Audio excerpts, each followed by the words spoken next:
Elujar euskararen eta euskal gizartearen garapenean erreferentea da.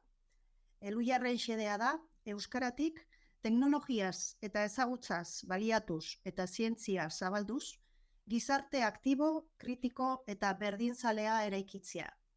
Gaur gurekin dugu Jon Abril, Elujarreko koordinatzaile nagusia.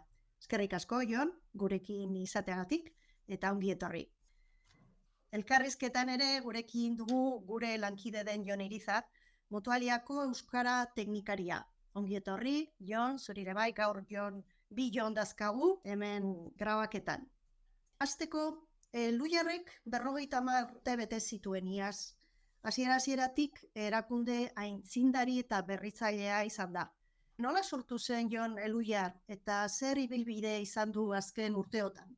Bueno, 1972an, oraindik frankismoa indarrean zela eta euskara ez zela ofiziala ez legezkoa, ikasketak gaztelaniaz egin zituen ingenieri talde batek eta irakasle talde batek kezka bazuten, ez, eurek euskaldunak izan da, euren egunerokoan euskara erabiltzen zuten, baina ikasketa horietan jasotakoa eta gero hori lan mundura eramaterakoan euskara galdu egiten zela ikusten zuten.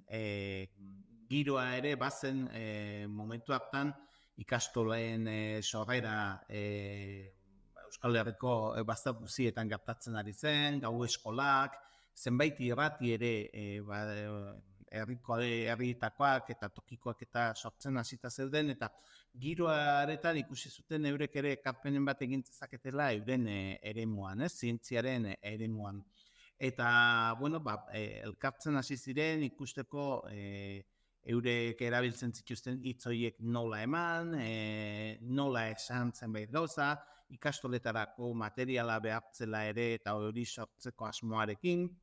Eta pixkanaka taldeura formatzen ari zen, lehendabiziko emaitza izan zen aldizkari bat sortzea, pixka bat gaur egungo Elujar aldizkariaren aintzindari izan zena, eta, gauza batek bestea ekarri zuen, ez?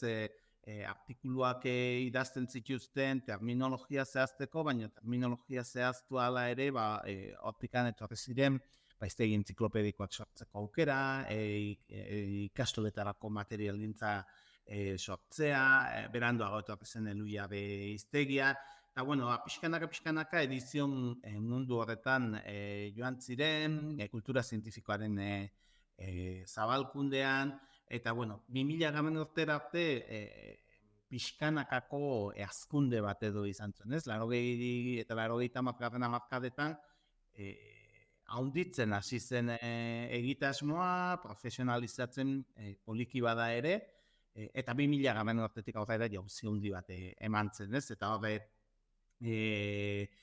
nolabait hizkuntzalaritzatik hizkuntzen teknologiara ere pausua eman zen, euskara lan mundura zabaltzeko egitasmoak sortu ziren, hor ikasitako metodologiekin ere gerora partaidetza eta berdintasuna bezalako eremuetan murgiltzen hasi ziren, 2000 urtearen bueltan ere fundazio izaera hartu zuen, eta horrek bestelako gorputz bat eman zion, ez? Eta, nolabait 50 urte hauetan Elujarren bueltan beti euskararentzat eremu berriak lortzea izan da helburu nagusienetako bat, eta gaur egun nolabait hortik iritsi gara lau zerbitzu eremuta edo aritzera, ez? Bata da adimen artifiziala eta hizkuntza teknologiekin lotutakoa, bertze bat da berdintasuna, partaidetza eraldaketa sozialarekin nolabait lotura dutenak, zientziaren gizarteratzeak eta zientzia hezkuntzak segitzen duten pisu handia izaten gure erakundean, eta baita euskararekin lotutakoak, ez? Hizkuntza zerbitzuak, euskara planak eta hortik eratorritakoak. Zenbat pertsonak osatzen duzue Elujar eta zeintzuk dira zuen profil profesionalak? Momentu enten, 5 lagun gaude taldean, 2 egoitza ditugu, nagusia Usurbilen eta aholkularitza zerbitzuetarako bulego txikiago bat Durangon. Eta profilei dagokionez, oso profil desberdineko profesionalak gaude eta ikaragarria berazten du hori lan taldea, disiplina artekotasuna gure lan taldetan izugarri barneratua dago. Itzultzaileen tartean hizkuntzalariak eta itzultzaileak diren nagusi, baina badaude tartean ere ingenieriak edo zientzia mundutik datozenak, ez edo soziologoak, kazetariak, zuzenbideak dituztenak, informatikariak, profil askotako talde mistoak ditugu gainera gehienetan, ez? Teknopolis telebista saioan bertan ere kazetariak eta zientzialariak elkarrekin ari dire, ez? Eta horrek, honetza berazten ditu proiektan nik uste bai. Lehen azaldu diguzun bezala, Jon, 4 zerbitzu eremutan ari zarete. Eskaintzen duzuen zerbitzuetako bat, hizkuntza zerbitzuak eta euskera planak dira. Norentzat dira horrelako zerbitzuak? Hizkuntza zerbitzuak, pixkat itzulpenak, hizkuntzaren inguruko trebakuntza, hizkuntza auditoria, kolako gaiak batez ere hizkuntza bera lanabestzat duten profesionalei begirakoak direz.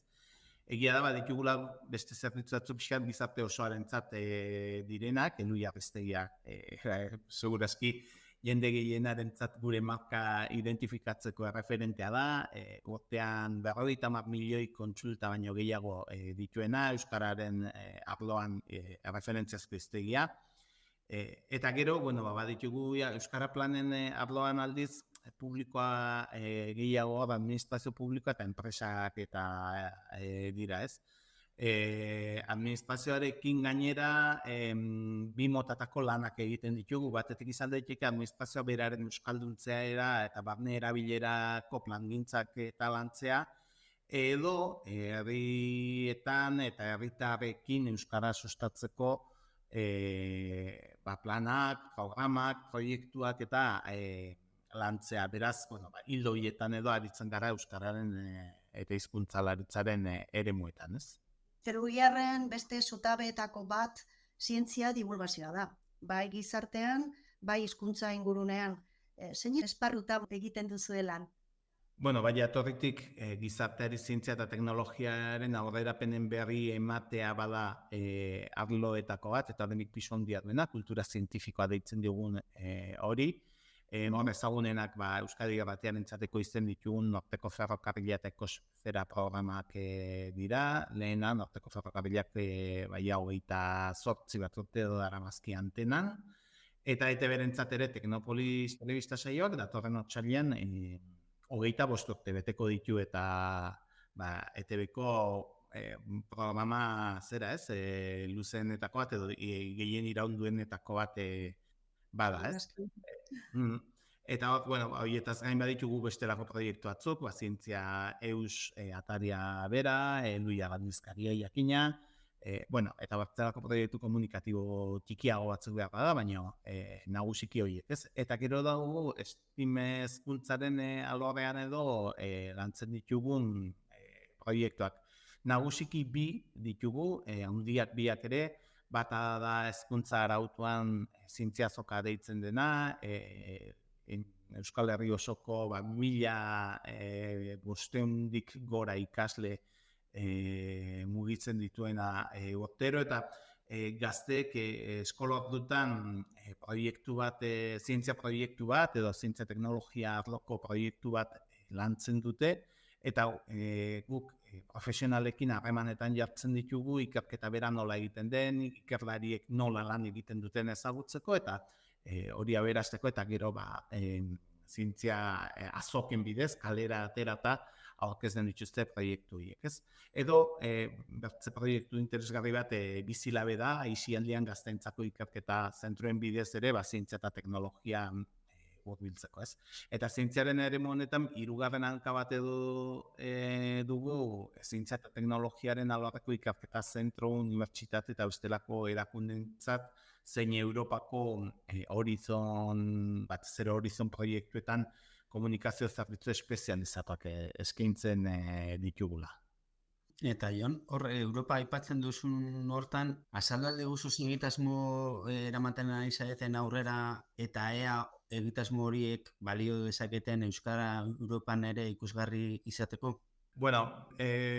Mota diferenteko proiektuak ditugu, baditugu 7 horizon Europe, eta horietan komunikazio zerbitzu batez ere eskaintzen ditugu, baina baita ere horietako batzutan genero ikuspegia edo berdintasuneko zer ikuspegi horiek lantzea ere bada gure lana.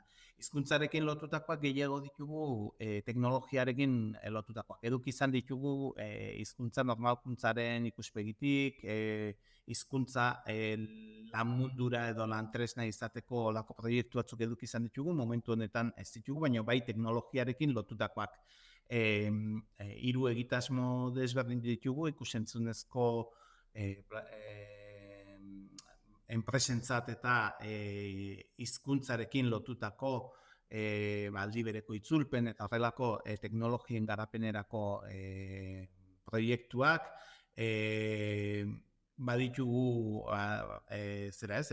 hizkuntza desberdinetan teknologiak garatzeko, eta horren adierazgarri bada adibidez Linguatek proiektua, katalana, aragoiera, oksitanera eta euskararentzat tresnak joagatuko dituguena. 3 urtez antzeko proiektu bat izan genuen, katalana ez zegoen hizkuntzen artean, arrakastatxo izan zen, eta haren behartze 3 urtez behartze proiektu bat edukiko dugu, eta batez ere hizkuntza gutxituentzat teknologiaren garapena lantzen dugu, ez? Eta dudarik gabe, nahiko proiektua referentzialak dire, datorren hilabetean bertan Europako Parlamentuan izango gara hizkuntza gutxiagotuen eremuan arlo teknologikoan eta adimen artifizialaren eremuan egiten ari garen lana ezagutzera emateko, eta nolabait euskarak badugu agian Europan leku garrantzitsu bat, hizkuntza komunitate bizienetakoa delako hizkuntza teknologien arloan, katalanarekin batera segurazki. Eta bagara eredu, gurea bezala hizkuntza gutxiagotuak direnentzat, ez? Eta hor ikusten dugu, eta guretzat erronka bat da, hurrengo urteetarako lan ildo garrantzitsu bat, Europako bestelako hizkuntza gutxiagotu batzuentzat bide lagun izateko, eta guk garatu ditugun teknologia horiek ere bertze hizkuntza batzuetara eramateko. Eluiarren berdintasuna, parte hartzea eta eraldaketa soziala sustatzeko zerbitzuak ere eskaintzen dituzue. Nola gauzatzen dituzue horrelako egitasmoak edo proiektuak? Proiektu hauetan batez ere bide lagun edo bidelari izaten gara, ez? Emakumeetak izaten berdintasunaren alorrean aholkularitza eta laguntza teknikoa eskaintzen digu, bai erakunde publikoei eta bai entitate pribatuei, ez? Berdintasun planak dire behar bada ohikoenak edo zabalduenak, baina bestelako proiektu batzuk ere bai, ez? Genero ikuspegia zehar lerro gisa lantzeko egitasmoak, edo sensibilizazio egitasmo batzuk, pixkat horrelako proiektuak eta garatzen ditugu. Eta piztardo bat, herritarren partaidetza prozesuak eta eraldaketa sozialeko egitasmoak hemen nagusiki esparru publikoan, administrazio publikoekin egiten dugu lan, izan daitezke herritar guziei irekita dauden partaidetza prozesuak, herri batek edo azpiegitura bat, edo proiektu bat, edo aurrekontu bat landu nahi dituelako herritarrekin, baina izan daitezke askoz ere esparru mugatuago batean, ez? Demagune eragile konkretu batzuekin edo gatazka edo arazo bati irten bide edo proposamen berri bat bilatzeko lan egitea, ez? Orduan, nahiko neurrira egindako proiektuak izaten dira batzuk zein besteak. Urte askotako esperientzia duzue adimen artifizialarekin. Hizkuntzari aplikatutako adimen artifizialaren esparruko teknologia garatzen. Nolako proiektuak garatu dituzue edo garatzen ari zarete gaur egun? Bai, adimen artifiziala nahiko bogan dago, eta adimen artifizialaz hitz egiterakoan gurea mugatzen da adierazten duzun bezala pixkat hizkuntzarekin lotutako adimen artifiziala hau da NLP teknologiak deitzen direnak edo hizkuntzaren prozesamendu naturala dela, ez? Batetik hori, esparru horretako adimen artifiziala garatzen dugu.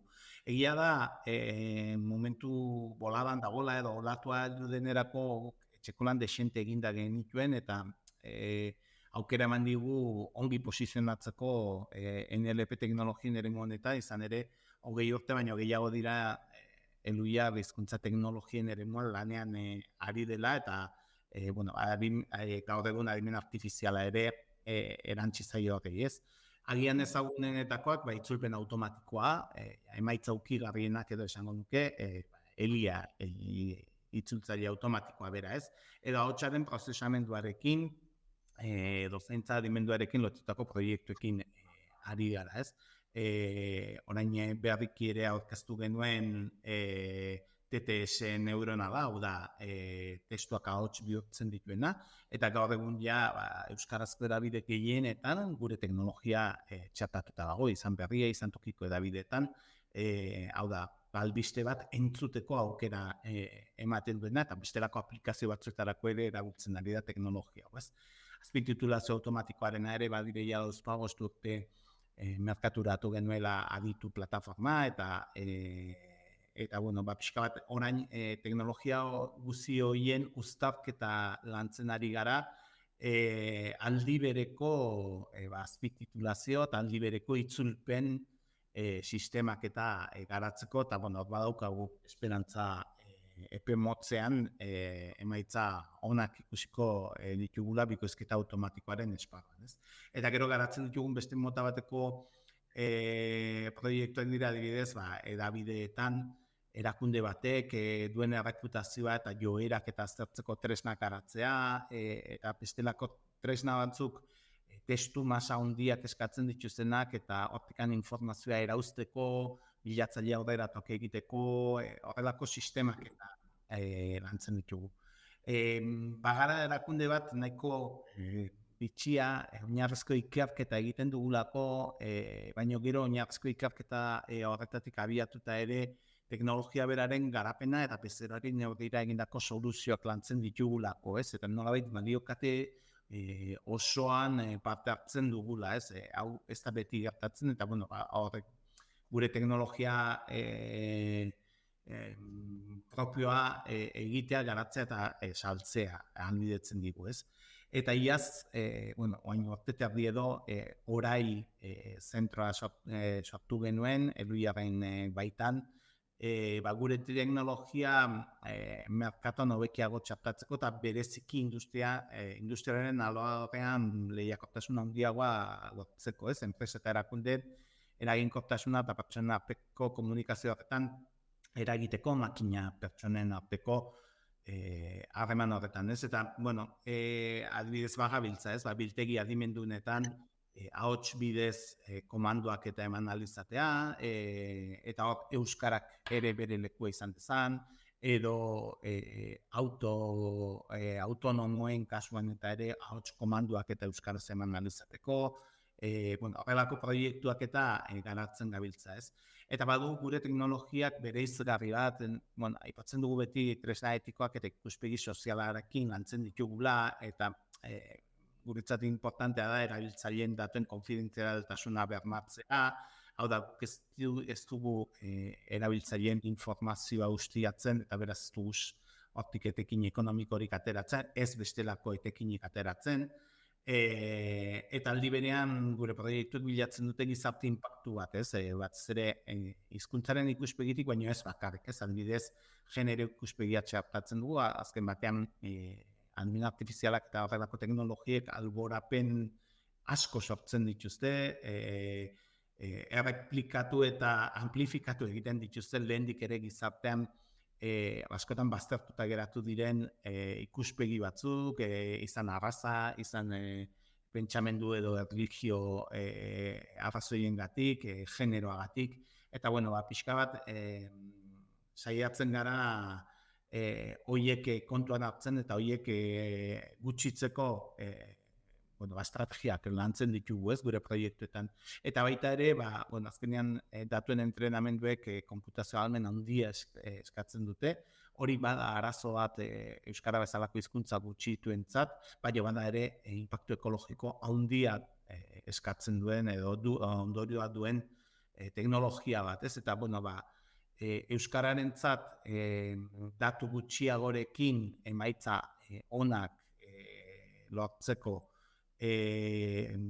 proiektuak edo ikerketa lerroak zabalik ditugu, eta horrek badu aldi berean inpaktu ekologikoa gutxitzeko aukera bat, ez algoritmo berdeak eta deitzen zaion hau da. Tasa gutxiagorekin antzeko emaitzak zera ez lortzea.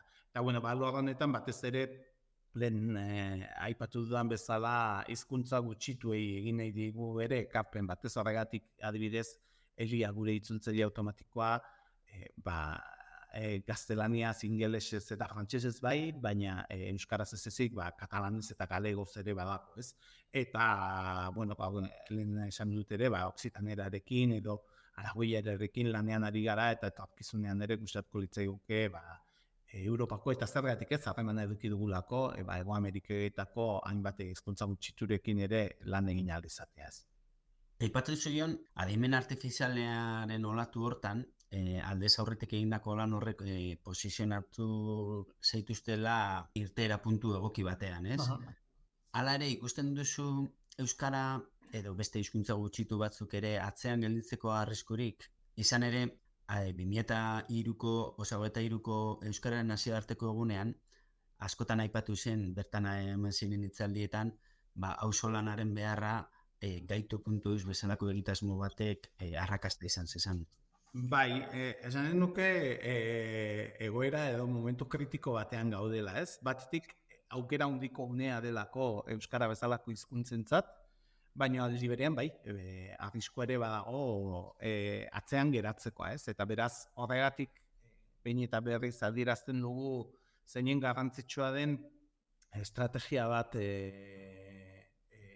edukitzea, lehentasun batzuk markatuko dituena, herri bezala eta hizkuntzak berak ze behar dituen ongi definituko dituena, eta horretarako ezinbesteko izango da lankidetzak sustatzea. Hau da, Elhuyarrek bere bidea egin dezake eta bere teknologiak sortu ditzake, baina Elhuyar ez da iritsiko inoiz esparru guziak estaltzera, ez? Eta gauza batzuk behar da modu autonomoan garatu ahal izango ditugu, baina beste batzuetarako ezinbesteko izango da, eta hortan ere herritarren implikazioa bera ere importantea da, baina zer esanik ez administrazio publiko, eta baita gure ekosistema osoarena, ez? Izan enpresak, izan ikerketa zentroak, izan, nik uste dut eskutik euskalgintza berarekin ere bai, eta uste dut eskutik joan behar dugula guztiok jokoan duguna handia delako, ez? Ez da bakarrik euskara bezalako hizkuntza gutxituentzat arazoa. Arazo horretaz ohartarazi dute dagoeneko espainolak, frantsesak edo alemaniak. Pentsa ze hizkuntza erraldoiak diren, eta hala ere eurek mehatxoak ikusten dituzte, ingelesa erabat gailentzen ari delako, ez? Eta Europa berandu dabil ahalmen artifizialaren ikerketa eta garapenaren eremuan eta ondorio horiek ere pairatzen ari gara, ez? Hau da, Asiak eta Estatu Batuek, Txinak eta Estatu Batuek batez ere, bi erraldoi horiek ikaragarrizko ahalmena dute eta hor sekulako arriskua dago euren eskuetan eta gainera enpresa multinazionalen eskuetan bakarrik geratzeko. Eta horregatik behar ditugu gure estrategiak, elkarlanean garatuak eta herri ikuspegi batekin, ez? Eta horregatik, txosten bat egin orain dela 3 urte, euskara ez dago egoera txarrean, estatu hizkuntza diren beste asko baino hobekiago dago eremu digitalean, eta hori bada, neurri handi batean hain zuzen ere, auzolan kolektibo handiak egin direlako herri honetan, ez? Edo herri izaerako proiektu asko daudelako, Elhuyarrenak batetik, baina baita ere Wikipedia edo komunitate oso aktibo bat sare sozialetan, eta ahalbidetu duena ere hizkuntza bizi bat edukitzea esparru digital guzti horretan. Euskararen nazioarteko egunean aurkeztu eta ezagutu genuen azken arrakastetako bat, mycross.eus proiektua. Proiektu horretan bozgailu bat garatu duzu euskeraz. Nola lortu duzu Jon? Lehenago aipatu ditudan teknologietatik abiatuta edo nolabait guk softwarea garatu dugu, bozgorailu adimendun morroi edo asistente hauetako baten, ez? Gure proiektua bazen Microsoft erakundearekin, irabazi asmorik gabeko erakunde bat, software librean oinarritua, eta euren bozgorailu fisikoak nolabait erabiltzea, gure softwarea bertan aplikatzeko, ez? Baina Microsoft egitasmoak porrot egin du, eta beraz, ezin dugu bozgorailu fisikorik merkaturatu, beraz, orain pixkat estrategia aldaketa batekin gabiltza, eta mugikorretarako aplikazio bihurtzeko aukera aztertzen ari gara. Azkenean, ahots komandoen bidez, tresnek euskara ulertzea ere importantea da, ez? Gaur-gaurkoz, telefonoarekin edozeinek aginduak ematen dizkiogu, eta batez ere autoan ere gidatzen goazela, eta eman dizkiogu gure telefonoari mapa batean bilaketa bat egiteko, edo interneten bilaketa bat egiteko, edo zen kontutarako ahotse komando bidez aginduak ematen, eta joera hori gero eta handiagoa izango da. Baina gaurkoz, tresna horiek euskara ez dute ulertzen, eta guk garatu dugun morroi edo laguntzaile horrek lortzen du euskara ulertzea, euskaraz erantzutea, txukun, ongi, gainera, euskalki edo variante batzuk ere kontuan hartuz, eta pixkat hori. Eta badu, holako gailuek ere badute beste elementu bat importantea dena, eta da, gero erantzunetan ere ze referentzi kultural ematen dizkigu guk, produktu bat erosteko eskatzen badiogu, eta Amazonera bideratzea edo gure auzoko dendetara bideratzea, hori intentzionalidade oso diferenteak daude, eta gureak pixka bat tokiko merkataritza hori sustatu nahi du, ez? Edo informazioa bilatzerakoan Euskal Herriko eta euskarazko erabideetatik informazioa jasotzea, edo Espainiako edo mundu zabaleko erabideetatik egiteak konnotazio diferenteak ditu, eta berdin musika edo irrati bat aukeratzeko esaten diogunean, piztu irratia esaten baldin badiogu, ez da gauza bera, Euskadi irratia piztea edo Radio Nacional, ez? Lanketa hori guzia egin dugu, tresnak funtzionatzen du, gailua falta zaigu, eta beraz, ia lortzen dugun hori gutxienez mugikorretarako aplikazio bihurtzea, ez? Eta, pixka bat ikuspegi horrekin, ez? Euskara makinek euskara ulertu dezaten, eta gu makinekin euskaraz komunikatu gaitezen. Peruiarren konpromisoa sendoa duzue iraunkortasunarekin. Garapen jasangarrirako helburuen aldeko Euskal Aliantzako kide zarete, kultura eta hizkuntza aniztasunari buruzko 18. garapen jasangarrariko helburuan lanketan parte hartu duzue. Duela gutxi agendaren hiztegi eleaniztuna aurkeztu duzue. Nola sortu zen azken proiektu hau? Aurrez ere bagen nituen hainbat urrats eginda, energia berriztagarriekin, kontsumaduratsuarekin, larrialdi klimatikoaren erantzunarekin, lotutakoak, baina egia da proiektu solteak edo zirena, ez? Eta berriki transizio ekologikorako lehendabiziko plana onartu dugu erakundean, eta hori lotu dugu garapen jasangarrirako helburuekin, eta nolabait, gure kudeaketa sisteman ere garapen jasangarrirako helburuak txertatzeko lan bat egiten hasi gara, Euskalitekin eta Jaurlaritzarekin esperientzi pilotu batean parte hartu dugu, eta pixkanaka jasangarritasun helburu horiek gure egunerokotasuneko arlo guztietan, ez?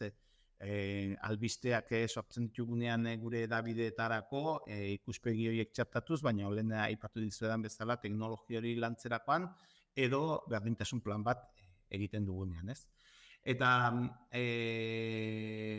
18. helburuaren lanketa horren arira, aurrekari bat edo gu lehendik hasita geunden pixka bat gaiarekin, eta lanketa horietatik eta kezka horietatik, nolabait hizkuntzak eta kulturak garapen jasangarriko 17 helburu horietan apenas duela tokirik eta ikusita, Danobat Group eta Jaurlaritzarekin batera hasi ginen 2030 agenda hiztegia egitasmoa lantzen, joan den azaroan aurkeztu genuen, 2030 agenda hiztegia.eus, helbidean dago, eta pixkat arlo horrekin lotuta hizkuntzaren ikuspegitik bultzat glosario bat lantzen, ingelesez eta gaztelaniaz landua zuen Danobat Groupek, eta hortikan euskaraz ere eduki nahi zutelako, gurekin harremanetan jarri, eta elkarlanean edo garatu dugu egitasmo hau, ez? Eta hor, paraleloan Jaurlaritza hasita zegoen edo, kultura eta hizkuntza aniztasunerako 18. helburu hori lantzen, ikusita hutsune bat edo behar bat bazegoela, eta tokiko erantzun bat eman nahi zitzaiola, ez? Eta, gonbidatu gintuzten gu ere definizioetan parte hartzeko, eta batez ere euskararen eremu horretan eta hizkuntza aniztasunaren inguruan landu den prozesua dinamizatzeko eskaria egin ziguten, eragile diferenteekin elkarlanean aritu gara, eta horrela definitu da 18. Helburu hori kultura eta hizkuntza aniztasunaren inguruan. Eta 18. helburu hori planteatu du Elhuyarrek agian Europara jauzi egin eta beste hizkuntza gutxitu komunitate batzuekin batera benetan txerta daitekeen eta 17 helburutatik 18 horietara pasatzeko aukera? Badakit Nazio Batuen erakundearekin edo harremanik egon dela gai hau lantzeko, eta ez dago lidergo argi bat behar da gai honetan, baina bai hemen landu denean hasieratik bokazioa izan da hori, ez? Guk guretzako landuko dugu euskarak eta euskal kulturak behar dutelako, baina nahi dugu baliogarri izatea ez bakarrik Europa baizik eta munduko bestelako hizkuntza komunitate gutxiagotuentzat ere bai, ez? Eta kultura gutxiagotuentzat. 18. helburu horrek izan nahi du ekarpena justu komunitate guzti horientzat. Orain falta da hori behar da artikulatzea eta nola egin, ez? Informazio hori zabaltzea, baina batez ere gero sortu daitezkeen loturak eta harremanak, ez? Eta uste dut urrengo urtetarako erronka hor dagoela, ez? Bokazio hori badu, 18. helburuak, baina hori falta da artikulatzea. Azkenik, Jon, komentatu diguzu orain erronkaren bat, baina eraldaketa digitalerekin erronka berriak datoz euskararentzat ere. Zein erronkatan ari zarete lanean eta zein erronka dituzue etorkizunean? Lehenago aipatu ditugu, ez? Neurri batean euskarak berak adimen artifizialaren eremuan dituen erronka horiek, eta guk ere pixkat hizkuntza teknologien eta adimen artifizialaren alorretik egiten diogu nolabait ekarpen hori eraldaketa digitalaren garai honi, ez? Eta, adibide bezala aipatu dut, ez? Euskarazko hedabideen digitalizazio horretan bide lagun izaten ari gara, proiektu gari ditugu eremu horretan, eta nolabait gizarteari ere eskaini nahi dizkiogu tresna digital horiek, ez? Eta enpresa munduan ere txertatzen, ez? Eta, pixka bat paraleloan edo ere bagabiltza, pixka bat euskararen normalizazioan teknologiak izan behar duen lekuaz eztabaidatzen, ekarpena egiten, hausnartzen, lan mundu euskalduntzeko prozesuetan teknologiak eta euskaraz garatutako teknologiek zein leku duten eta zein izan behar duten. Bagabiltza ere hezkuntza sailarekin pixka bat honek guztiak ere, ez, hezkuntza sisteman eta adibidez ChatGPT bezalako tresnek, ez, izan duten inpaktua eta izango dutena, ez, ikasketa moduan eta hizkuntzen erabileran ere bai, ez. Gaur-gaurkoz tresna horiek adibidez gaztelaniaz nahiko ongi funtzionatzen dutelako eta euskaraz gero eta hobekiago, baina oraindik koska bat azpitik, ez? Baina hala ere, hor arriskuak eta sortzen dire ere, eta koska bat eremu horietan lanean bagabiltza eta euskara eta digitalizazioaren arteko lotura horiek eta etengabe egiten ari gara, eta ez etxe barruan bakarrik baizik eta saiatzen ari gara hori bestelako eragile batzuekin elkarlanean egiten. Mila esker, Jon, gurekin izateagatik, Elhuyarreko ibilbidea azaltzeagatik, eta zorionak euskararen eta euskal gizartearen alde egiten ari zareten lanengatik. Mila esker benetan. Eskerrik asko zuei.